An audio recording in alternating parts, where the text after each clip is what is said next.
कांग्रेस और national conference गठबंधन ने कारगिल के लद्दाख में हुए स्वायत्त पहाड़ी परिषदीय चुनाव में बीजेपी को हरा दिया। साल 2019 में अनुच्छेद 370 रद्द होने के बाद यहां पर पहले चुनाव का आयोजन किया गया था।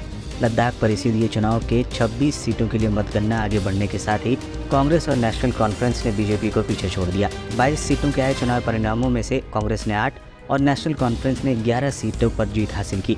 वहीं बीजेपी को 2 और निर्दलीय उम्मीदवार को 1 सीट पर जीत मिली। पीपुल्स डेमोक्रेटिक पार्टी के प्रमुख महबूबा मुफ्ती ने कहा है कि कारगिल में नेशनल कॉन्फ्रेंस और कांग्रेस जैसी धर्मनिरपेक्ष पार्टियों को जीतते देखना खुशी की बात है। उन्होंने ट्वीट करते हुए कहा कि नेशनल कॉन्फ्रेंस और कांग्रेस जैसी धर्मनिरपेक्ष पार्टियों को कारगिल में जीत दर्ज करते देखकर खुशी हुई। 5वें LAHDC चुनाव के तीसरे दौर के मतदान के आंकड़ों के मुताबिक कारगिल जिले में लगभग 65% मतदाता मतदान में शामिल हुए थे। पिछले महीने की शुरुआत में लद्दाख प्रशासन ने सुप्रीम कोर्ट के निर्देश के बाद कारगिल क्षेत्र में 5वें LAHDC के चुनावों के लिए नए कार्यक्रम की घोषणा की थी।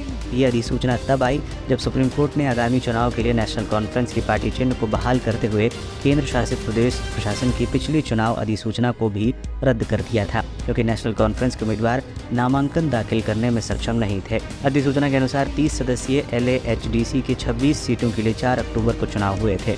मौजूदा परिषद की अध्यक्षता नेशनल कॉन्फ्रेंस के फिरोज अहमद खान कर रहे हैं। कांग्रेस ने चुनाव से पहले नेशनल कॉन्फ्रेंस के साथ हाथ मिला लिया था और 22 उम्मीदवारों को मैदान में उतारा था। नेशनल कॉन्फ्रेंस ने 17 उम्मीदवार उतारे थे।